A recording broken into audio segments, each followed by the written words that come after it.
Greetings and welcome to Mount Olympus. I am Hercules Invictus, and tonight I'm proud to bring you the scholars from the edge of time, Nicholas Diak and Michele Brittany. Greetings and welcome, oh scholars. How are you? Greetings, Hercules. Doing well. Glad it's coming into a long weekend. Yes, 3-day weekend coming up, and it's Friday Eve today. Awesome.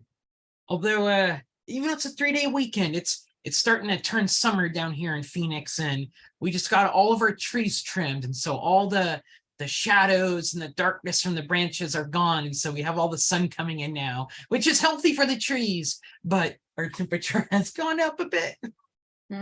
Yes. That sounds almost festive, like a pagan holiday.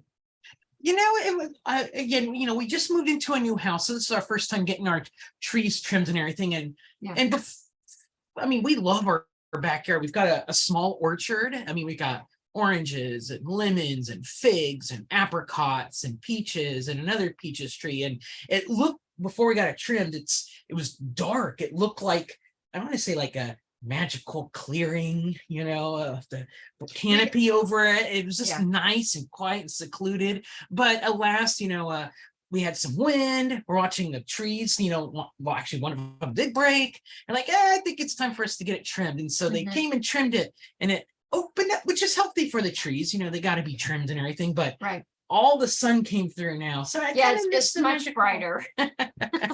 Sounds like the beginning of a Lovecraftian tale. Maybe, color out of space, the meteorite crashes and messes up everything. But our thing isn't messed up, but we'll see. I miss the canopy. I do too. So Hercules, we've it's been a month since we last talked. We talked about Secret of the Incas last time, but today we're going to go back to tried and true classic sword and sandal stuff, but figure we get caught up on the projects that Michele and I have been working on first this past 30 days. Sure. You want me to start with one of my projects? Heck yeah, or are we going to go back and forth? Yeah, we'll go back and forth. Okay. So I did sign a contract and have accepted my essay on Bernie Wrightson, in which I discuss his illustrations for the Mary Shelley Frankenstein story. That's going to appear in A Vindication of Monsters, has an October release from IFWG Publishing, which is an Australian publisher. Great cover, very happy with it. My name's on the front cover, spelled right, which makes me really, really happy. So very excited. I haven't been published in a little while in a collection of essays, so this will be a nice kind of get back into the pace of doing that again. So that's probably my excitement that's happening later this year as far as publishing. Publishing for me, there's a new zine. I don't know if I brought this up last time, but just in case I didn't, a new zine just started called Footage Fiends, and it's all about found footage films, so like Blair Witch Project. But it's their debut issue, and I got to contribute an essay to it on the movie Kaltiki, which we've talked about Kaltiki before. As much as like half that movie is really good and the other half's a slog, it just keeps popping up in my writing and research. So I don't know, some sort of weird, hand guiding me always back to Kaltiki. Well, anyway, I talk about Kaltiki, which usually when folks think of found footage, they think of Cannibal Holocaust, which is another Italian film, as the progenitor of the genre. But Kaltiki came out, 25 years beforehand. And Kaltiki itself isn't a found footage film, but there is one sequence in the film where the characters find a film canister from an expedition and watch it. And, it's like a scene that's like 2 minutes long, but I was able to talk about it and how it recreates like Italian movie watching experiences of the day. It's basically like Cinema Paradiso, only in the movie Kaltiki. Next year, I will be having an essay come out with Cats a Companion. We are very much a cat family and have an interest in kitties. So, and in fact, on next Tuesday's program, I'm going to be revisiting that essay for listeners and kind of talking Awesome.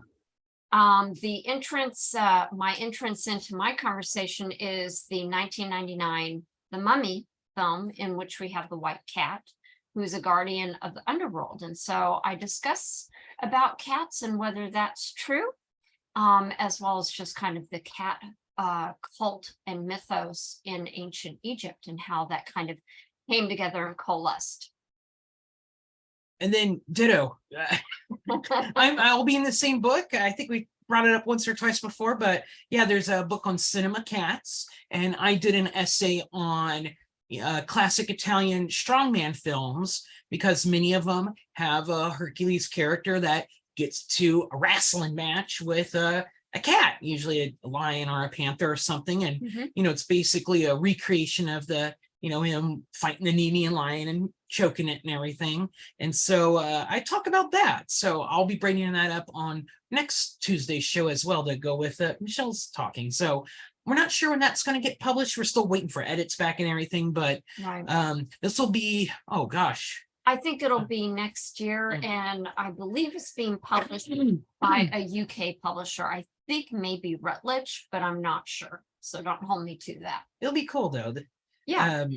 So yeah, lots of cool stuff on the horizon. If that, this will be, I think, my 4th major essay for peplum studies. So, slowly building up. Someday new peplum 2 will come out, but I gotta work my way there if other scholarship.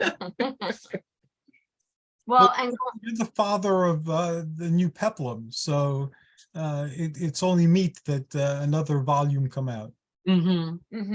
Definitely. Well, anybody that's followed this programming for a little while may have remembered that we talked last year about CocoCon, which is a convention that's held here in Tempe, Arizona. It's a convention that focuses in on sci-fi, fantasy, horror. It's like a traditional fan con that you would have seen like from the 50s to the 80s, more low-key affair of fandom. Yeah. Well, anyway, last year, Nick and I were part of a couple of panels. And so this year I've already pitched, and it sounds like these panels are a go. One is actually going to be on cosmic horror films. We're also going to have a panel on horror comics. And then the third one will be Weird West in popular culture. So we're really looking forward to those panels. And we might be on 1 or 2 others, not sure. We'll be just lending our, subject matter expertise as they would like to have it. Additionally, I have been getting into paper crafting and making greeting cards, kind of developing a crafting business called Art by Michele Brittany. And so I will be vending at this event as well. Wow. So folks, local and far, come on over. It's Labor Day weekend this year, and we'll keep doing tabs and stuff on it. Yep. If only Lynn Carter could be resurrected, he would make a good guest at this con. He would. What's nice about this con is that they do a special guest from kind of each kind of, I don't know, medium, I think. Like they have an artist in resident, they have Filk, and poet and things like that. So it's really nice. They kind of make sure to give a lot of nods to creators, and it's a good conference. We really like it. So what about you? What else you got on yours? I've got one more. So the month is almost over. I don't know if it'll actually come out this month. Maybe it'll come out next month. But what's supposed to come out this month is the new issue of Weird Tales, the classic pulp rag from 100 years ago. Started back in the 1920s. And yeah, it's 100 years. Yeah, this is the 100th year for it. So, and I got to contribute an essay to it. Hey. Yeah, I didn't know that was a goal, but it turned out to be one.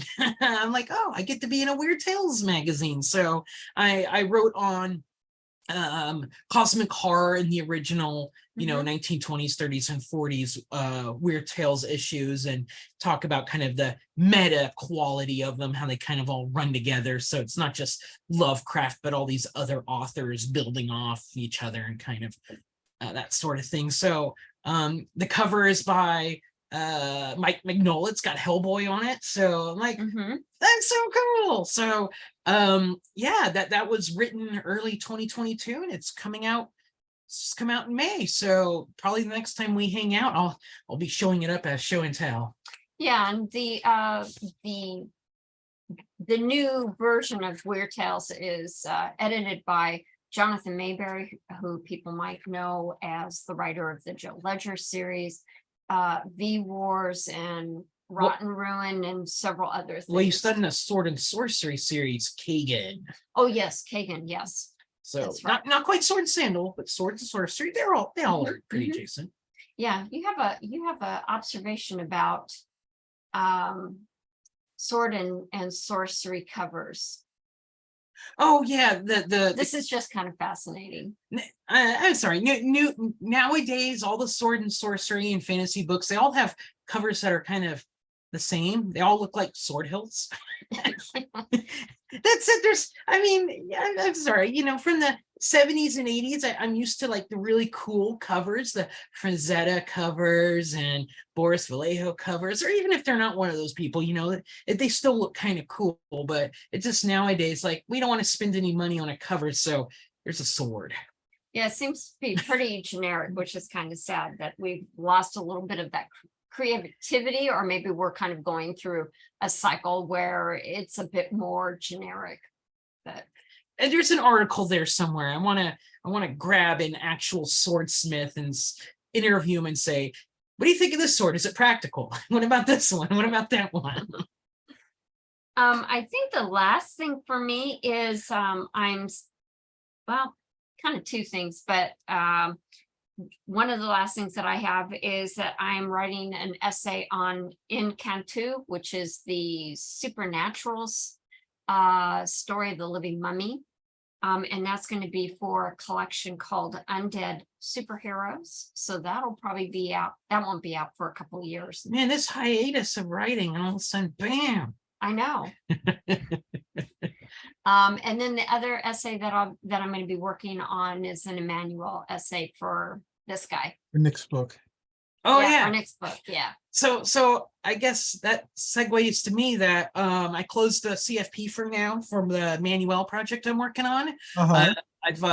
I've got a whole bunch of abstracts for it that are awesome. I could use some more of those, so I'll probably reopen the CFP and take stuff on a rolling basis. But now I am in the submit to publishers and see who will take the project on. So that's what I've been doing this month, and it'll probably be kind of the major thing. Procure that publisher first. So I've been reaching out to a lot of publishers that have put out exploitation lines of books and erotic books, I guess. I don't know, but I got some cool essays on the Emmanuel stuff. Yeah, Michele's writing about Matahari.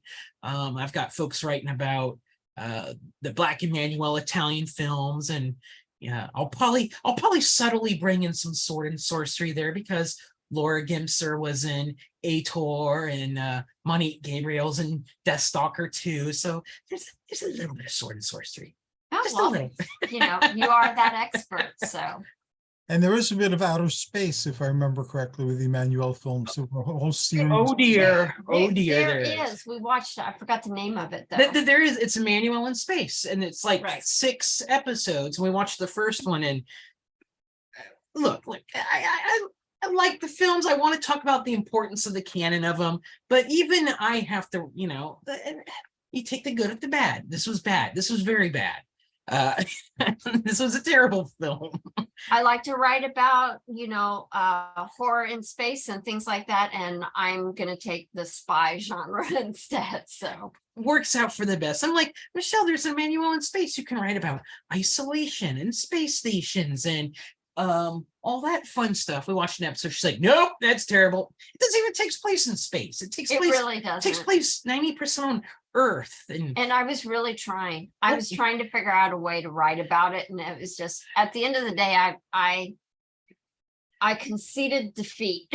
the funny thing though is the outer space scenes, because this was produced by Roger Corman's New Concord Horizons, and so the series came out in the latter part of mid-90s, I think 93, 94, 95 at the latest, I'm not sure, but regardless, it's 15 years after Corman did a whole bunch of space Star Wars knockoffs like Battle Beyond the Stars and Forbidden World. Was it Forbidden World? It's the one that has the tentacle monster goes blah, blah, blah. I don't remember either. But all those films where, you know, they use the footage from because it's a Corman thing. They use the footage from those films in Emmanuel in Space. So you have this 15-year gap of this old 80s footage put into like a 90s film, and it totally sticks out like a sore thumb. Sort of like the movie with Red Brown.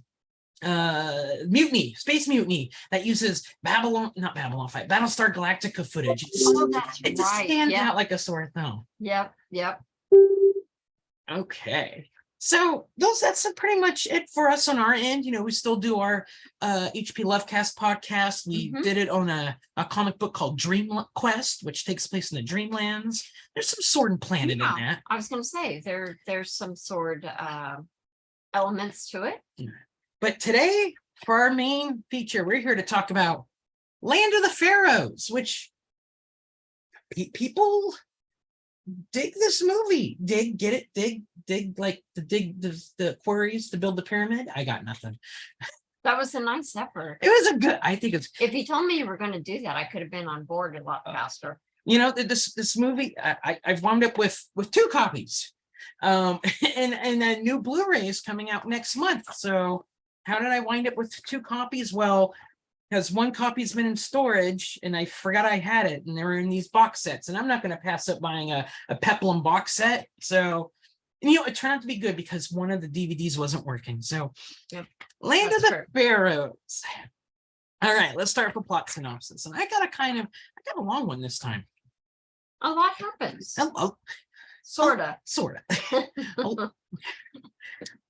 Pharaoh Khufu returns to his kingdom after a 3-month excursion into a neighboring land, bringing back gold and slaves, but mostly gold. This pharaoh loves his gold. It cannot be stressed enough at how Scrooge McDuck-like this dude is. He accumulates and accumulates. Sure, he has a queen that he loves, but really, he will scoot off to plunder at the drop of a hat if it will get him riches. But Khufu has accumulated so much money that he now turns his thoughts to the end-of-life retirement plan. No 401ks for this dude. He wants to be entombed with his riches. To create the ultimate tomb that will protect him and his wealth, he brings on the brilliant architect Vashtar, a slave from his recent plunder campaign. The people of Egypt get to work building Khufu's pyramid, joyous at first, but after a few years, it's like, holy smokes, this work sucks.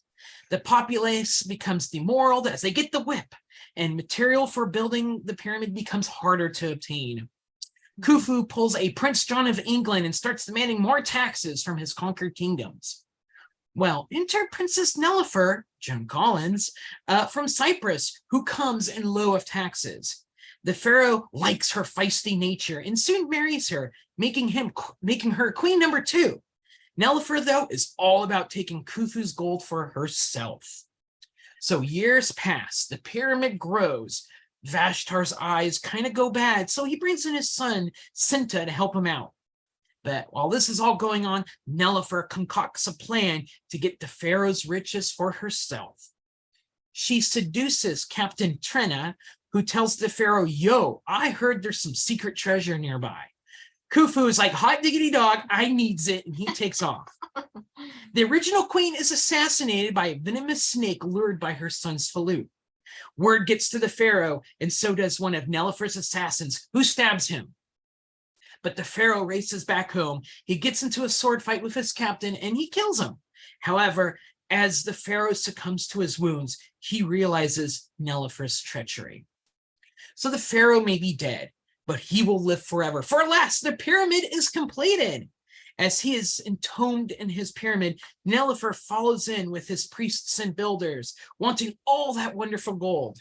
But alas, Vashtar has created a giant Rube Goldberg machine of a tomb, and as soon as the pharaoh's sarcophagus is lowered in, the entire pyramid seals with giant stone blocks. Nelifer is trapped inside, while Vashtar and his people go free.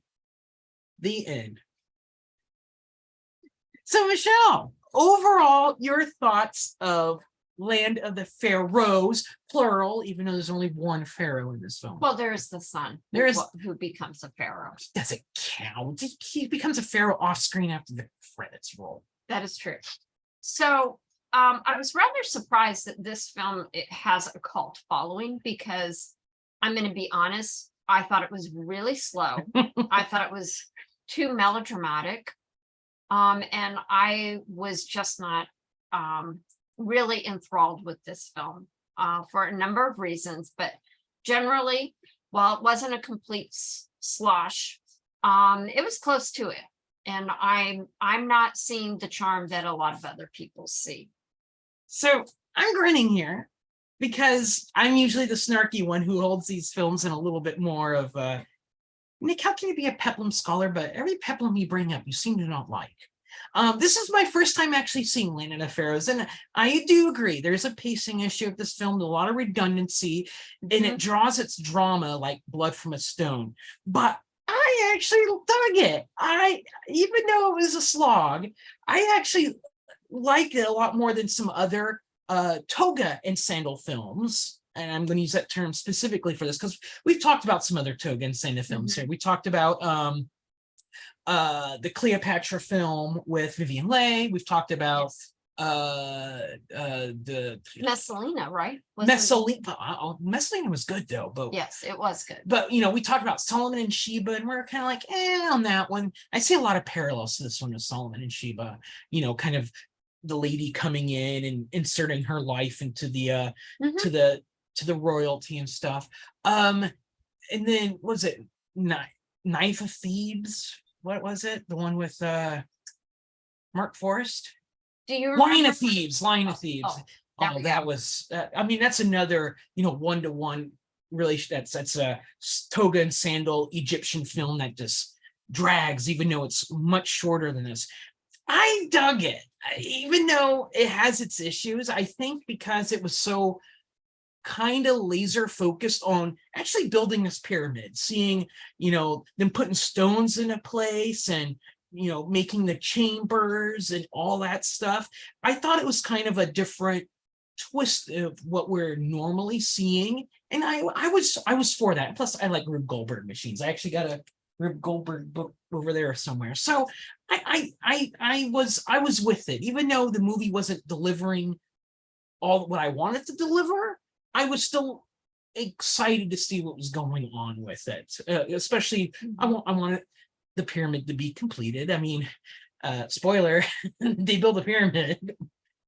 Well, I think if they had spent more time on that story and had not brought in like Joan Collins in very, very bad makeup, if they had not brought her in and created this melodrama around her being a conniving bee, then I think if they had focused more in on the pyramid and kind of the challenges with building it and their kind of theory about having built it, I think would have been a bit more interesting. Because I think there's a better film that could cocoon from this film that I think if this was remade today, I think they would be able to pick up on that sort of stuff. Because I agree, nothing against Joan Collins, it's just that her character doesn't really add anything to the film other than she shows her midriff, that's the the belly dancing aspect of the sword and sandal films, but where the real drama should have been is with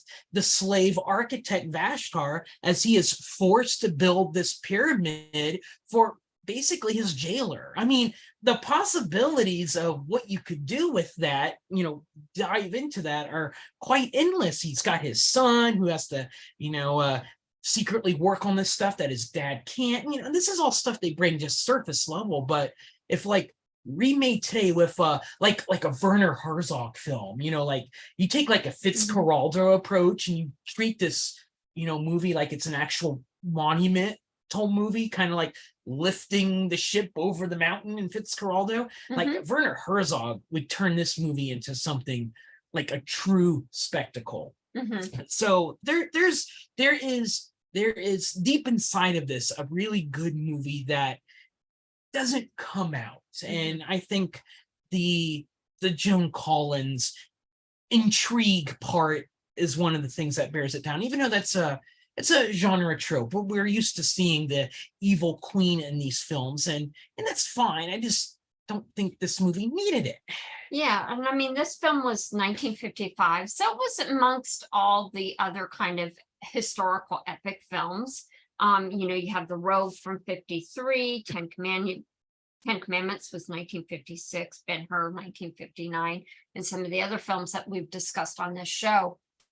So part of the problem is that the tropes that you're seeing in this film have been used before. And so really was, you know, they were kind of leaning into the tropes when they had really good, interesting material if they had kind of put those aside. I know in the Wikipedia article for this movie actually references this book called Cult Movies, which I happen to have a copy of.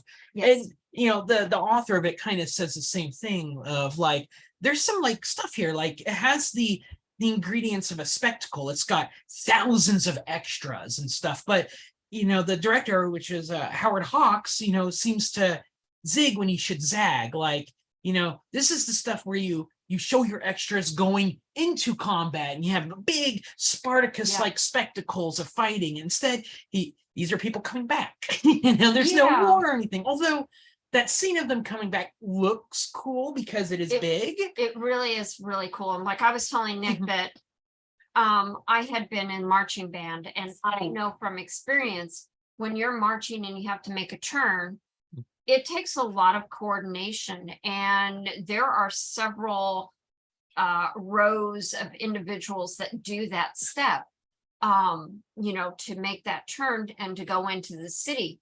And that was quite a spectacle to see all these people. And I would say it's right up there with, you know, Elizabeth Taylor's Cleopatra coming into Rome. It's not too far off from that.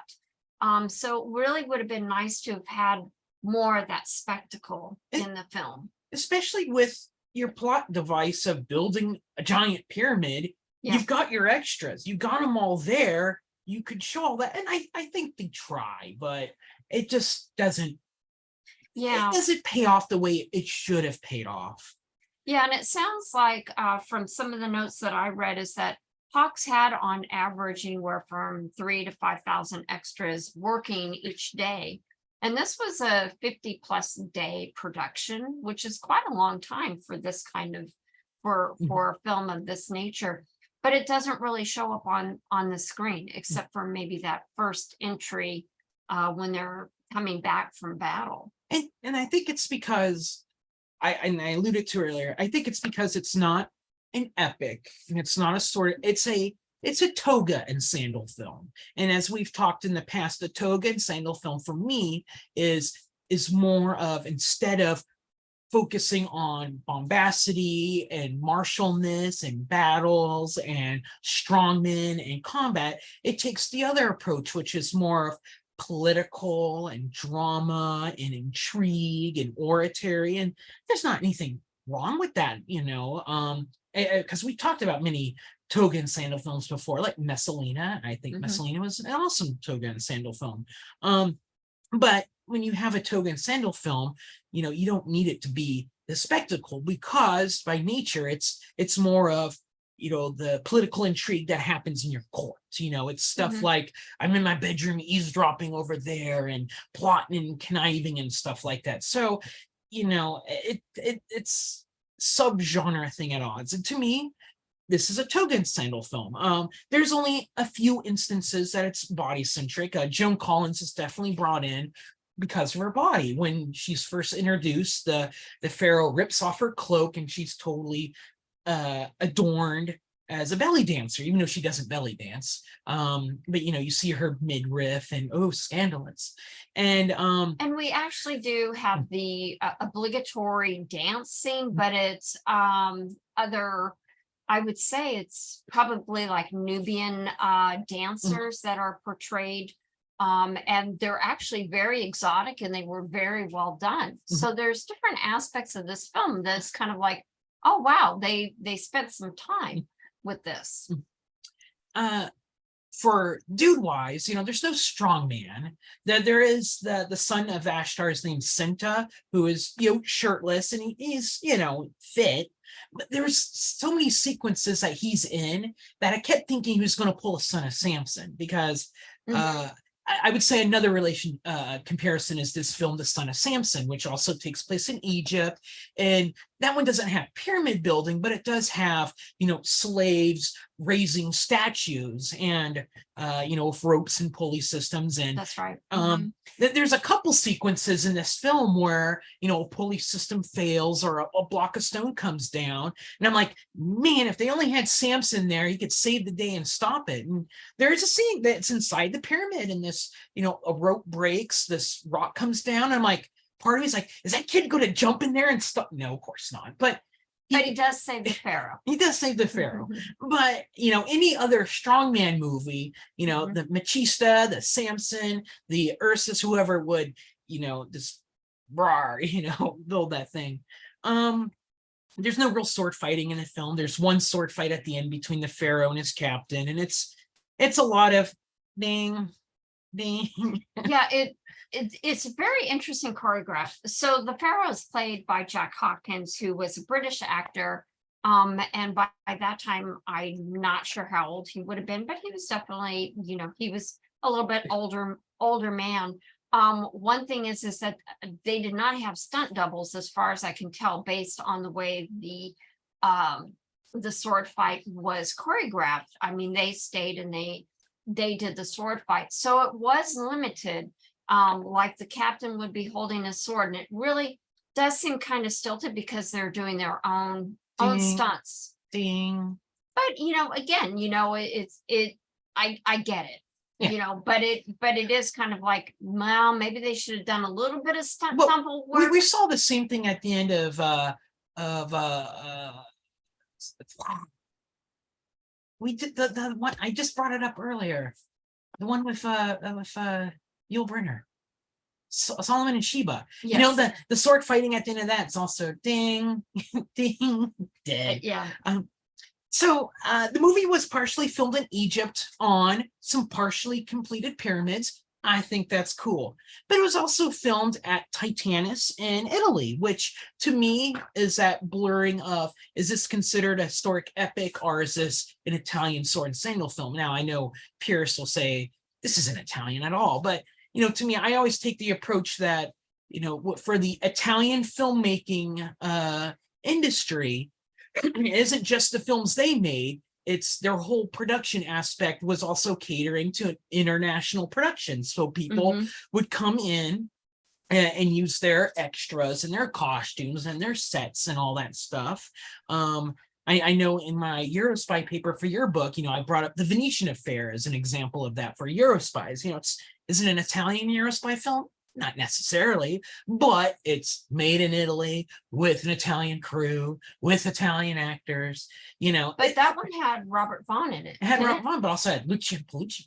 Okay. But to me, this is a similar thing, is if you take the genre, the vernacular cinema, if you want to go by Coven's terms, the Filone aspect of all the genres, how, their production's geared up. It's more than just the films they cranked out. It's the films they also helped crank out. And with that in mind, I do consider Land of the Pharaohs, like a proto, just like Ben-Hur, Italian sword and sandal film.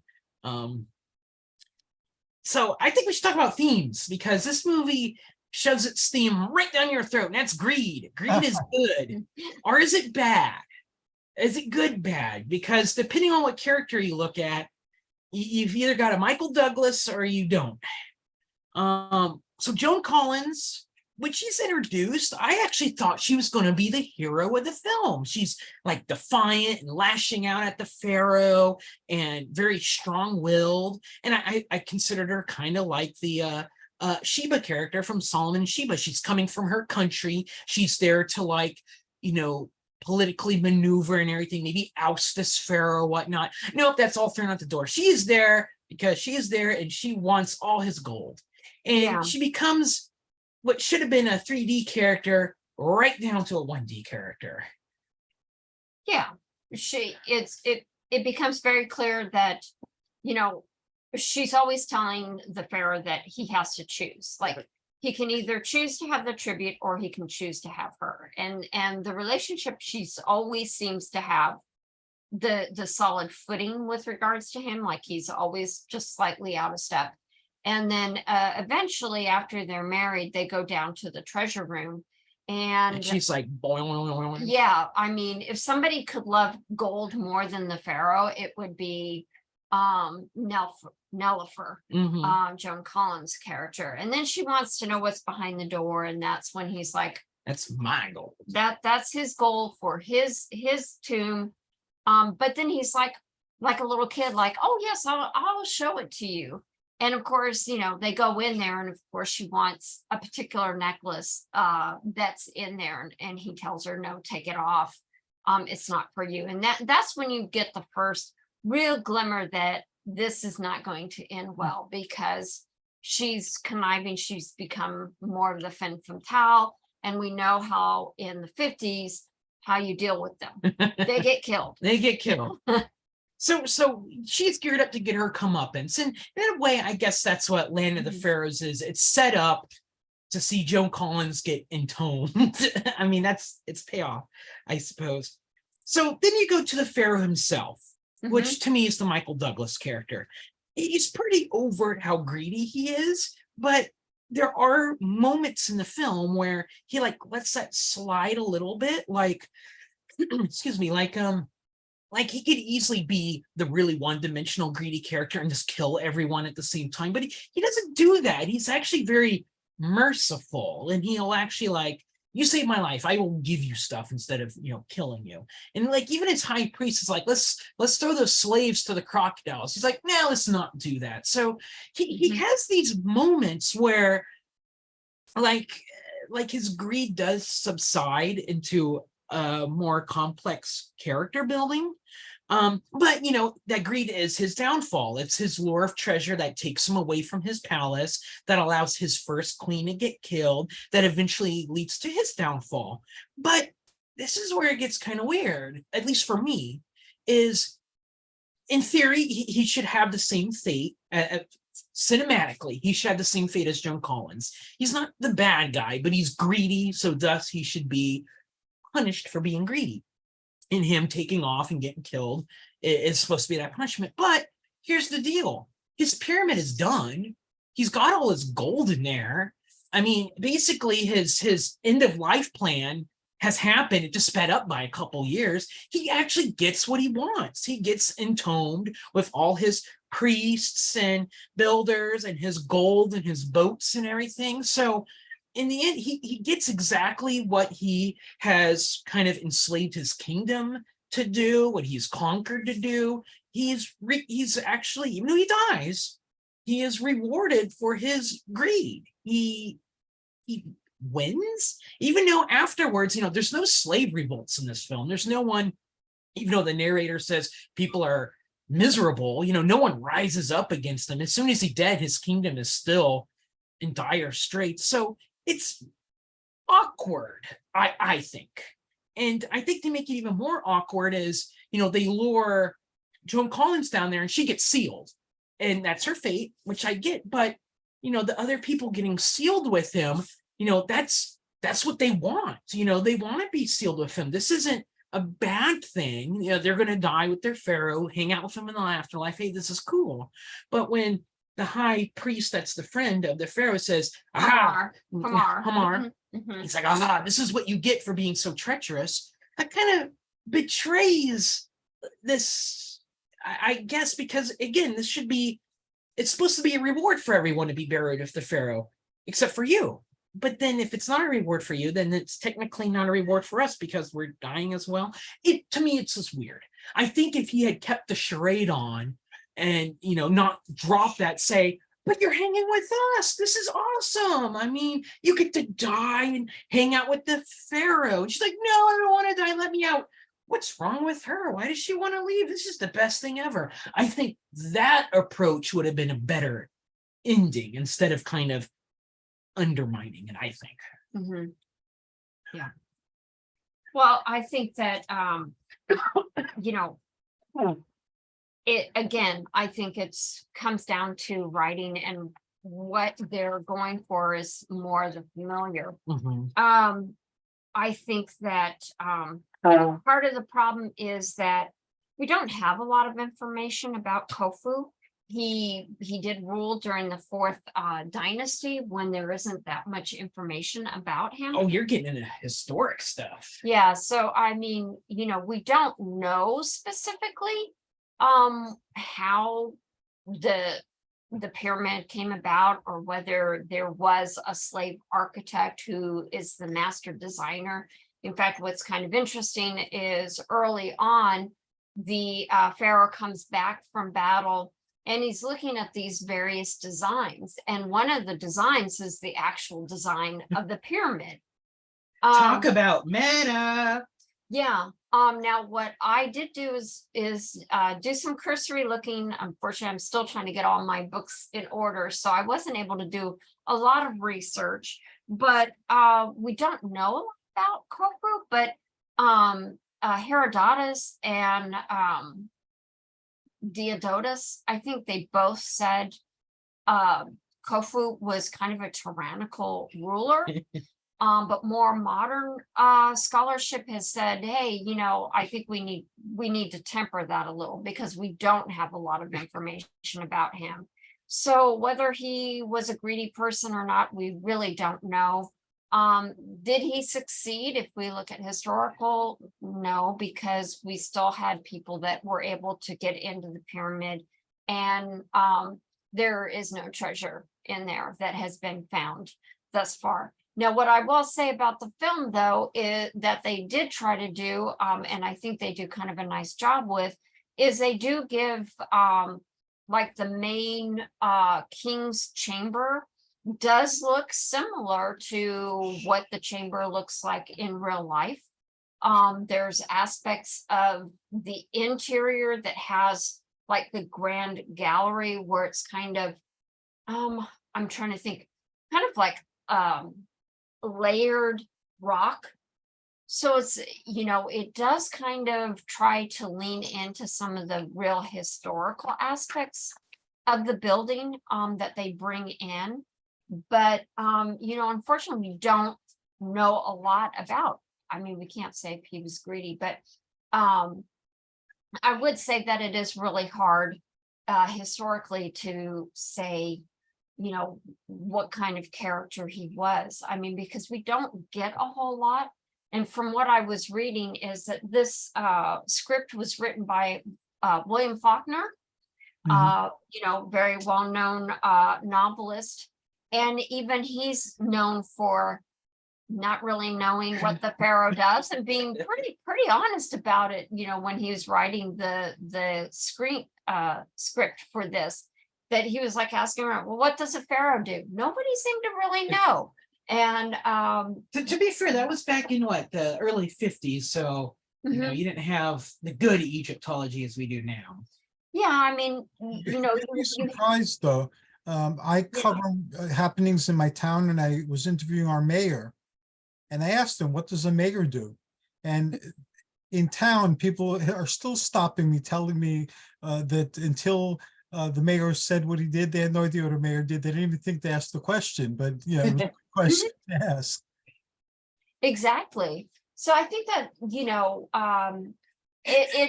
it still bears more discovery, but we definitely know more than we knew back in the 50s. But I mean, they did try. I do want to say that apparently the film was banned in Egypt. No way, I would never have guessed that. I know. On the grounds of distortion of historical facts. So just to put it out there. They didn't have a painted Joan Collins back in history. No, I think out of the entire movie, that was probably one of the most offensive things that I saw. And I'm not even Egyptian, but I do, in It this was pretty day, bizarre. in this day and age, I just feel like the fact that they had so many extras, and I read that they actually had like the Egyptian military was involved as extras in this film. So they did use Egyptians in this film. That there wasn't an effort to, I don't know, try to use more appropriate individuals. And of course, I realize this is the 50s. They didn't do that back then. Wait, hold on. So, hi, we're Egypt. You wanna make a movie in our area? You wanna shoot here, employ a lot of our military as extras, shoot at some pyramids or everything? Go for it. Awesome. Okay, let's see what the final movie looked like. Ooh, that's bad. We're banning that one. That's basically what happened. Yeah. That is so bizarre. Now, you were on the theme of greed. Were there was it mainly those two, or did you feel that there were other characters that had greed? Because greed was kind of the big thing here, but I think, again, if we were to take a more Werner Herzog approach, there's some other themes here. Again, like, a man, our people, against all odds, doing something monumental, which is what the themes I think should have been. The completion of that's what, focus on the pyramid and the architect and his relationship. That way, your common thing is building this giant pyramid, this impenetrable pyramid. I mean, there's your meat and potatoes. And so there's an inkling of other things there. I mean, the movie does contain, classic, selflessness is rewarded, which is good. If you remain a good chaste person, you'll be set free, and all that fun stuff. But it's all pretty kind of superficial. I mean, I think that one of the most interesting aspect was the male relationships. So you had the relationship of the Pharaoh to Hamar, who is his high priest, the fact that they've been childhood friends, they know each other very well. And that actually seemed like an interesting aspect of the story that we learn early on, but then it just kind of gives way to more of the melodrama. And it could have been worse. It could have been like her. Hey, you've been my best friend forever. Oh yeah, we're best friends. So what do you think about me, like, stealing all your valuables in your homeland and making you a galley slave? You are no longer my best friend. And I would say the other masculine relationship is Vashtar and his son, and seeing how the son decides that, I know your eyesight is failing, father, so I want to be able to help you. I know that means death for me. But again, it's the selfless act. They both have that selfless act because they're doing it. Made an even more better movie to explore that type of Yeah, stuff. because I do, like you, I feel like they could have leaned more into what they were doing. Because at the beginning, we know that Vashtar is doing it for his people. And hearing more that Sentra is doing it. Yeah, Sentra is doing it as well, and a little bit more behind that, and develop some of those relationships, I think would have been good. So kind of winding down, I like the movie. Is it a favorite? No. I think there's a lot of cool stuff that happens in it that I would love to see re-edited or redone or something. It's definitely a movie that, if you were going to do a neo-peplum with the auteur directors we have now that get really into like diving into a character, a very I don't know, Darren Aronofsky type person, or I keep bringing him up because he's perfect for this film. I think he would have a really sweet film. And of course, make it, don't put Joan Collins in makeup to make her exotic, be PC, bring in actual Egyptians play the major parts and everything. And I think you would have a really cool, like post-Rome, city building type movie. And it would be cool. And I think bringing in more of the gods, like Mhm. they do have some instances of God, like they don't really lean into the pharaoh as a living god here on earth, which I think they could have done a little bit more of. We do have nods to the primary gods, Osiris, Isis, Anubis, and Horus. And they speak to the people too. Yeah, and they speak to them. And I can recall from when I went to Egypt that there was conversation with our tour guide talking about how the high priest would basically voice the gods, so that way the people would be under the illusion that the gods are speaking to them. See, I actually thought that scene was kind of cool because, again, I'm not familiar with ancient Egypt history like you are. I just think as a cinematic experience, but it cuts to these giant statues of Egyptian gods, Osiris and Iris and all that stuff, and they're talking. It just shows the statues like, behold, I am Osiris and Horus and all that stuff. And I immediately thought, after those scenes, these priests would come out of like the back of the statues, with their megaphones, like, we talk to everyone, but they don't show that, which I think actually is good that they didn't show it, because I expected to be, oh, that's just, they're portraying it in a real style, kind of like, building a pyramid, make it real. But because they didn't show it, and I know, probably there's a high priest behind each one going, yo, but because they don't show it, it does leave it up that maybe there really were gods talking to people through them. Well, and I'm okay with that. Well, and the illusion, the mysticism that I think, as Nick was saying, that if you had an auteur director today, there could be more leaning into that mysticism, because that is a really nice scene, the way it's choreographed, because it comes in close to kind of a profile of the god, with the people in the background, and it is nicely shot, I thought. You know what, you up that, like you're saying, make the gods more important and make them even more part of the daily lives of the folks. That way you're even more able to sell the ending of the film, where we're being buried with the pharaoh. This is sweet. This is what we want. Yeah. And that way it's at especially as an audience member, if you watch this entire film of people actually kind of gung-ho and enchanted by the gods, or even though in the film they don't, they're all slaves and everything. But again, you get to the end and the payoff is everyone is cheery, and you have Joan Collins go, no, let me out. I think that would have been a better ending. It would have, yeah. It would be interesting to see this movie remade. That's for sure. And I haven't seen the movie in very many years, but I agree that would make a better ending. Yeah.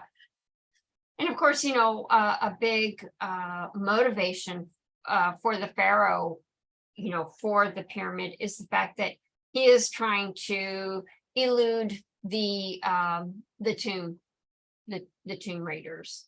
And I don't know how prevalent that was back in the 4th dynasty, but I would think that it existed, I'm sure, but not to the level when you're like at the 18th dynasty, 20th dynasty, when we've had 2 millennia of a lot of tomb raiding. So, and I think that's all. I think that covers our review of Land of the Pharaohs. Pharaoh. That was phenomenally thorough. I kept watching Pharaoh with the pharaoh. Yeah. In my imagination, I could visualize what you're both describing in the different perspectives. And thank you. You gave me a great cinematic experience. Now I have to seek out the movie and watch it. I've got 2 copies, and it's Blu-ray next month. Warner Archives is releasing one of their POD releases that will have it. So I'm gonna pick it up. I mean, the movie was made for big widescreen spectacle, and so I think it will be cool to rewatch that way. Yeah, we didn't actually mention that, but this was a Cinescope and Warner Color film. And I mean, the Cinescope is pretty cool. So I think with having a new Blu-ray version. Even though I don't have the highest regard to the film, I think it's still going to be very beautiful when they release it on Blu-ray. And I think it's worth picking up, having a look at it, and having discussions about it. Is it in the public domain? I don't think so. No, not if Warner's putting it out.